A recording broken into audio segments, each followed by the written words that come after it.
안녕하십니까. 더불어민주당 대통령 선거 경선 후보 기호 2번 김경수입니다. 지난 16일 경제 분야 공약 발표에 이어 오늘은 사회정치, 외교, 안보 분야 공약을 발표하겠습니다. 오늘 공약 발표에 함께해 주시고 이 공약을 준비해 주신 전문가분들을 먼저 소개하겠습니다.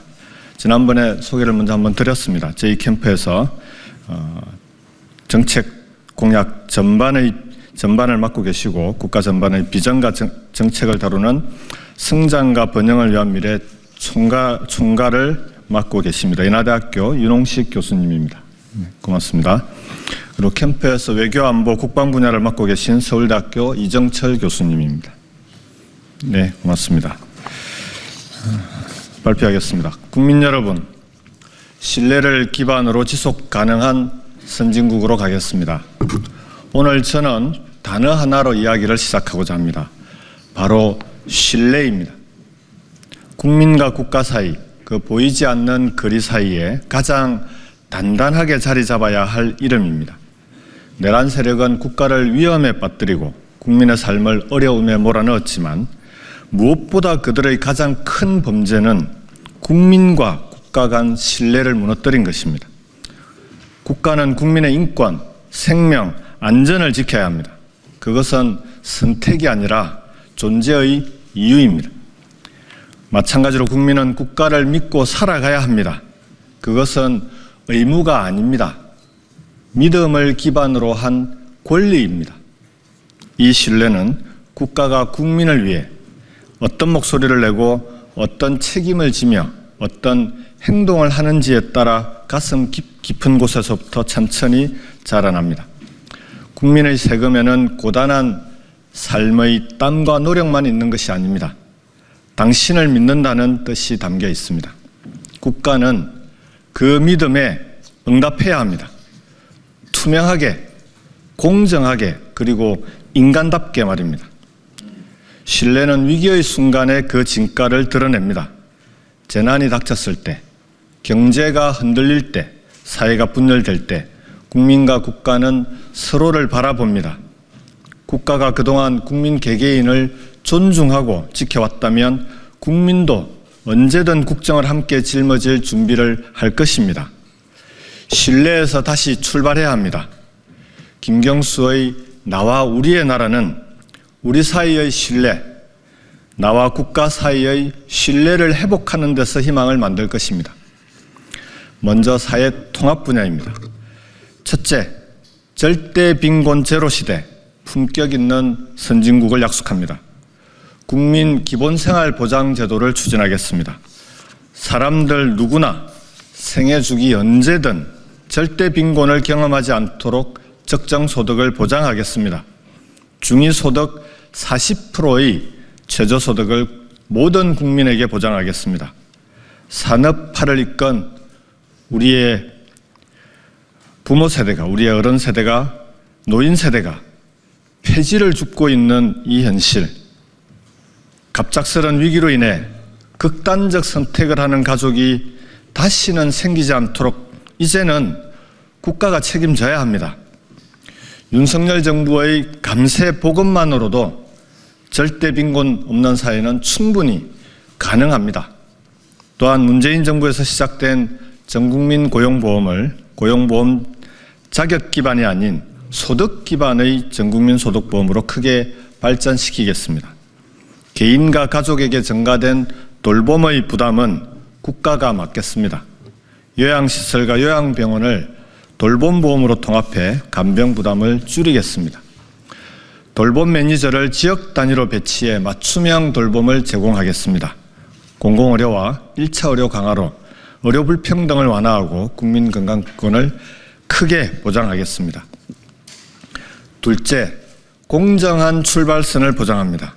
부모의 소득과 자산 수준에 따른 교육 격차는 이미 심각한 상황입니다.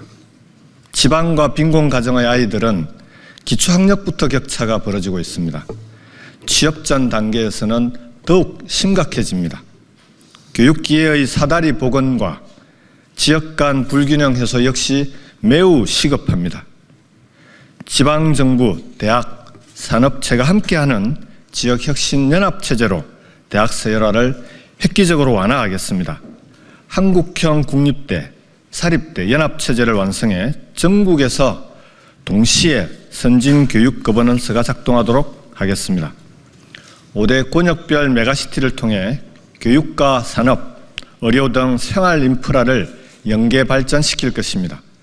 서울대 10개 만들기를 목표로 지역 거점 국립대에 집중 투자하겠습니다. 다음은 정치, 외교안보, 국방 분야입니다. 첫째, 대통령 결선 투표제와 연합공천제를 도입하겠습니다. 신뢰할 수 있는 정치가 필요합니다. 정치가 국민 앞에 투명해야 합니다. 민주화를 이뤄내고 계엄을 막은 것은 모두 우리 국민입니다. 국민을 믿고 국민에게 선택권을 줍시다. 선거 때마다 반복되는 단일화 논란, 위성정당 논란을 없애고 다양한 정치 세력이 함께 경쟁하고 함께 협력할 수 있는 제도를 만들겠습니다. 둘째, 정치 검찰을 폐지하고 검찰의 수사 기소 기능을 명확히 분리하겠습니다. 사법개혁의 핵심은 국민의 기본권과 정의로운 사회입니다. 권력기관이 국민을 위한 기관이 될 수 있도록 개혁하겠습니다. 셋째, 병역제도를 징병과 모병, 혼용제로 개편하겠습니다. 인구 감소로 인해 가까운 미래에는 지금의 징병제 유지는 불가능합니다. 안보 역량을 유지하면서도 지속 가능한 병력 구조로 전환하기 위한 선제적 대응이 필요합니다.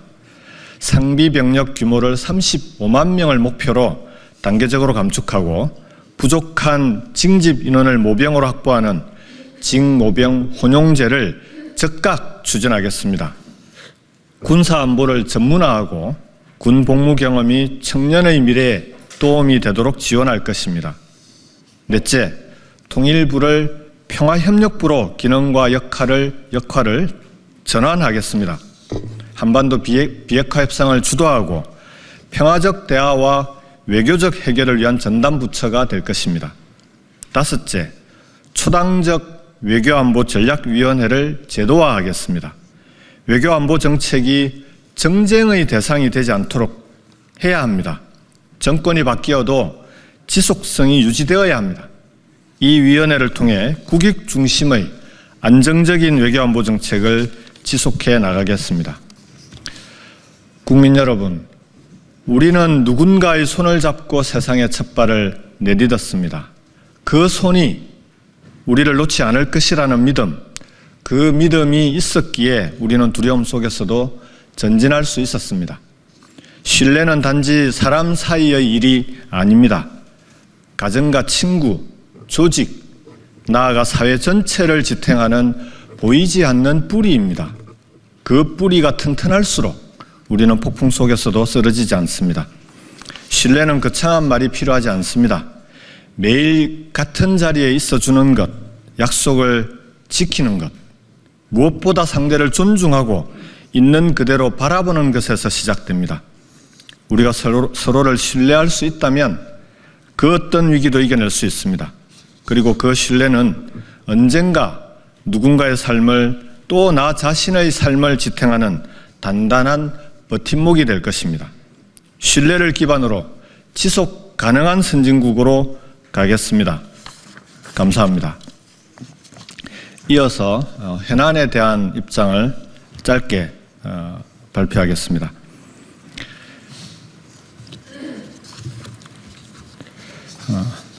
어제 영남 지역 합동연설의 정견 발표에서도 말씀을 드렸지만 지금 현 한덕수 대행의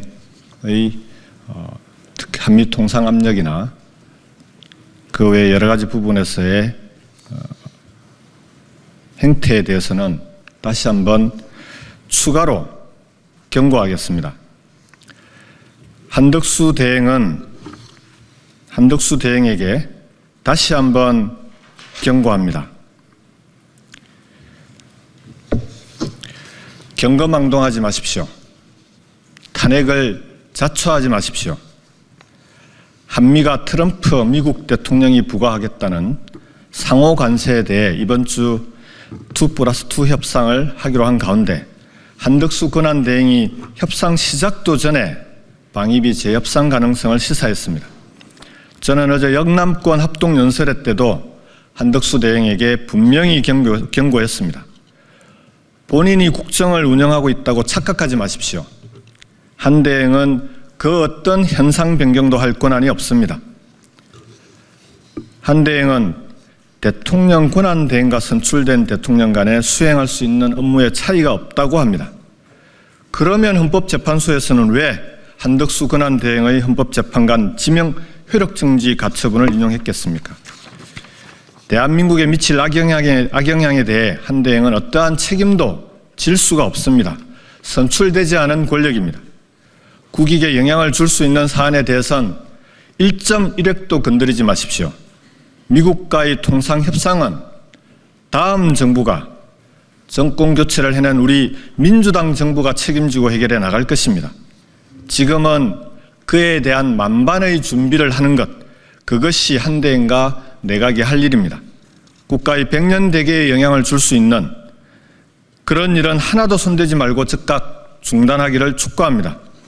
2번씩이나 탄핵당하는 불행한 권한대행의 길을 자초하지 말아야 할 것입니다.